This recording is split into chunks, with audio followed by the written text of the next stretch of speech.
y tengo el gusto de tener en este espacio a Carla Mote, historiadora. Mi querida Carla, ¿cómo estás? Muy buenas noches. Hola, Meme, ¿qué tal? Buenas noches. Pues mi querida Carla, tengo que hablar de este tema contigo porque creo que nos puedes dar mucha luz. El día de hoy en la conferencia es una de las conferencias que ha sido más solicitada. ¿Por qué lo digo? Porque se le pide mucho a la secretaria de Gobernación, sobre todo Olga Sánchez Cordero, que rindan cuentas y que expliquen cómo vamos en materia de violencia de género y feminicidios. El día de hoy, uno de los temas, aparte de todo, de toda esta rendición de información, se habló sobre los derechos. Los derechos no pueden ser consultados. Esta frase que dice la secretaria de Gobernación, los derechos no se consultan. Pero entonces, ¿qué es lo que se consultaría cuando hablamos de legislar o de aprobar, erradicar más bien la penalización del aborto? Es un tema muy polémico y yo sé que empezarán en los comentarios muchos a cuestionar, pero creo que hay que seguir enfatizando porque el aborto ocurre con o sin su consentimiento. Ahí está, ¿no? Ocurre y muchas mujeres mueren en este tema. Y aquí quisiera que me ayudaras a abordarlo justamente desde esta perspectiva histórica de la lucha de la mujer, de cómo hemos visto movimientos en Argentina, movimientos también en Europa que van todos enfocados a que se tenga la libertad de decisión, pero aquí en México se plantea una consulta. El presidente ha dicho adelante, pero Olga Sánchez Cordero insiste en que los derechos no se consultan y que lo que se consultaría es un término jurídico. Ayúdanos a explicarle a la audiencia de qué va esta situación. Bueno, pensándolo en términos históricos, querida Meme, el aborto está colocado en el presente como una de las temáticas, digamos, en la que confluyen los diversos feminismos. Y aquí tendríamos que puntualizar eso. El feminismo es un movimiento muy diverso, en donde hay muchas corrientes internas, pero el tema del derecho de las mujeres a decidir sobre sus cuerpos se ha colocado como uno de esos temas en los que hay consenso. Es decir, toda feminista que conoce la teoría de género, que ha estado de cerca del pensamiento feminista y de su desarrollo, está de acuerdo en que las mujeres pues tenemos el derecho sobre nuestros cuerpos y sobre todo pensándolo en que en el mundo ha existido, y esto es una herencia del patriarcado, un mandato de maternidad, es decir, a la mujer se le ha considerado como la maternidad uno de los destinos que son irrenunciables en su vida, y de ahí vienen muchas cargas que son como este origen de procesos en los que las mujeres nos hemos visto subordinadas, ¿no? En diferentes esferas. Pero sobre todo yo creo que tenemos que pensar mucho en que en este momento en particular hay un ambiente en el que afortunadamente, pensándolo en nuestra región en América Latina, están dándose procesos de apertura hacia el tema. Y en ese sentido, yo creo que las discusiones que se dan en el ámbito público, las demandas de los grupos feministas que ahora vemos muy activos en las calles exigiendo sus derechos, las organizaciones de mujeres, las organizaciones feministas que llevan muchos años trabajando para concientizar pues a la población de la importancia de tener este derecho, pues hemos llegado a un punto en el que no hemos estado nunca antes, y eso creo que es muy importante. En el caso latinoamericano, pues Argentina dio este primer gran paso despenalizando el aborto en todo el país. Y en México, pues recordemos que en la Ciudad de México, pues ya tenemos varios años con el aborto legal, es la interrupción legal del embarazo, además como un servicio de salud. Sin embargo, pues en la mayoría de los estados continúa dentro del Código Penal. Exceptuando a Oaxaca y a la Ciudad de México, pues hay mujeres que han sido encarceladas por haber optado por realizarse una interrupción del embarazo, y sin embargo, pues algo que creo que sí tenemos que rescatar es que desde que entró el gobierno en 2018 se han recibido 11 iniciativas de ley para despenalizar el aborto a nivel federal.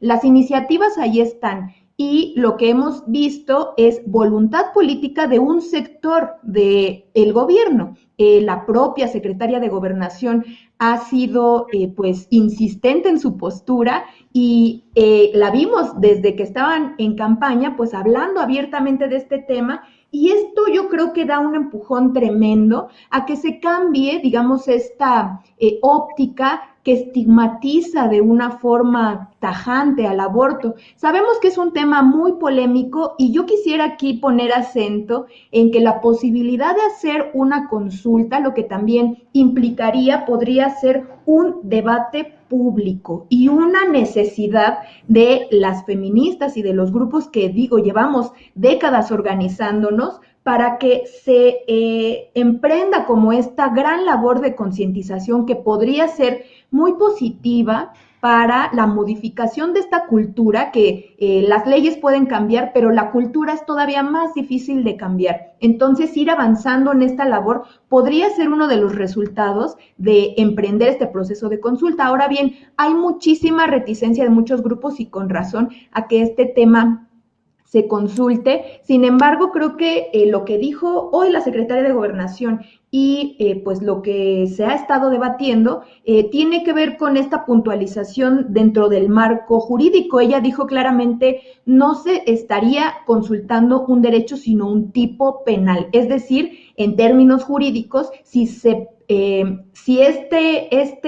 esta acción, que es la del aborto, se continúa o no en el Código Penal. Entonces, ahí ella está como ex magistrada, pues puntualizando estos términos. Sin embargo, sí creo que pues es importante pensar esto. Hay un derecho que se considera el derecho de las mujeres a decidir sobre sus cuerpos, que pasa por muchos factores, entre ellos el del acceso a una salud integral, y entre esta salud integral pues está el tema de la interrupción del embarazo.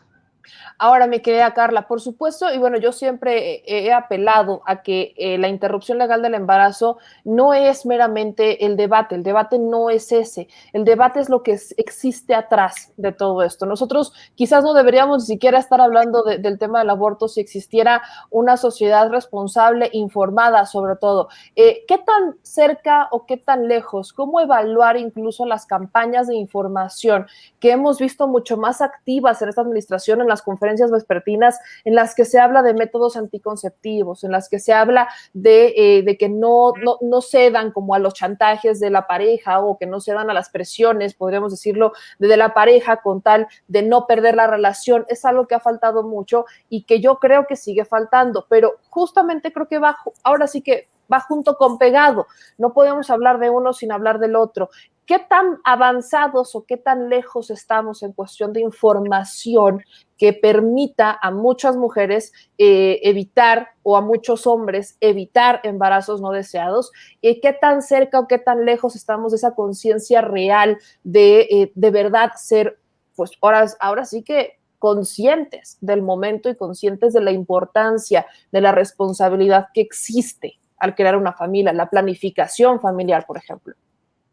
Sin duda, el tema de la salud integral y de la planificación familiar está dentro de estos grandes debates en los que se involucran temas de salud. Sin embargo, yo creo que el debate sí tendríamos que estarlo centrando en la libertad de decidir sin que existan como juicios previos de la conducta de las mujeres, que eso considero que es algo importantísimo, porque si bien sí es necesario, exacto, brindar toda la información en la anticoncepción, sabemos que en México pues tenemos un sistema de salud que ha sido debilitado por décadas de gobiernos neoliberales que han pues quitado presupuestos a los servicios sociales en general, y incluyendo a los de salud, y muchas veces sí tenemos que pensarlo, cuáles son los alcances reales que ha tenido el sistema de salud, que hemos visto en esta pandemia de forma pues muy clara y muy cruel, y que lo vemos, ¿no? Como todo este gran problema que implica la salud en nuestro país.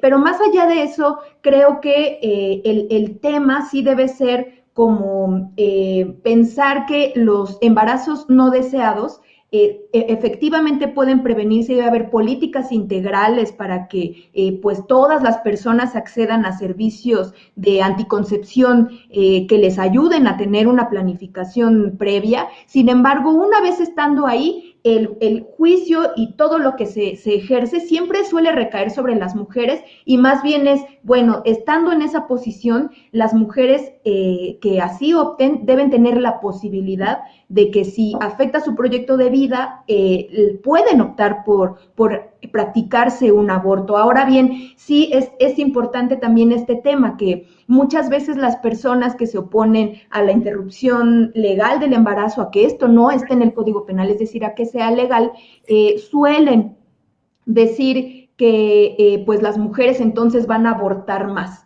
Y eso pues tenemos también que decirlo, no hay contundencia real de que haya más o menos abortos si estos se legalizan. Los abortos pues en el presente se realizan incluso en casa con acompañamientos no médicos a través del acceso a pastillas, al misoprostol y a otros medicamentos, y las mujeres históricamente siempre han conocido métodos tanto anticonceptivos como pues para abortar. Y de ahí pues viene esta idea que si es una práctica que de hecho se realiza, el hecho de que el Estado la otorgue de forma gratuita, que no haya consecuencias penales para las mujeres, sí quita un estigma, una carga cultural que hay sobre la práctica, pero también pues estás acogiendo, el Estado estaría acogiendo a las mujeres para que no sufran consecuencias de salud en caso de optar por el aborto. Ahora bien, yo creo también que se tiene que insistir en eso. El aborto no es que sea algo deseable o algo que se promueva. Nadie lo promueve. Incluso muchas campañas que se denominan pro vida o antiaborto suelen decir eso, que se promueve el aborto. El aborto está con o sin promoción, va a seguir existiendo. Lo que se promueve es que no haya mujeres encarceladas en caso de que opten por esta decisión, que es una decisión difícil y que sí creo que pues nadie quiere estar en ese lugar, pero en caso de que suceda, pues tener todo el abanico de opciones, incluyendo querer tenerlo o optar por la interrupción. Pues mi querida Carla, te agradezco infinitamente que nos ayudes con estos análisis que por supuesto son importantes. Yo sé que a mucha gente no le gusta, que no le gusta hablar de cosas tan polémicas, pero no porque no nos guste quiere decir que no esté pasando y quiere decir que tenemos que evitarlo. Creo que de esto parten los esfuerzos independientes y los esfuerzos para continuar informándole a la ciudadanía y al final que ellos sean los que decidan. Mi querida Carla Mote, te agradezco mucho. ¿En dónde pueden seguirte en redes sociales? En redes sociales, como se lee aquí, Carlamote, @Carlamote, y también les invito a leer el periódico feminista La Regeneración. Pues mis mil gracias, el periódico feminista La Regeneración, muchísimas gracias, ahí lo estaremos leyendo, te mando un abrazo y muy buenas noches. Buenas noches, Meme, hasta luego.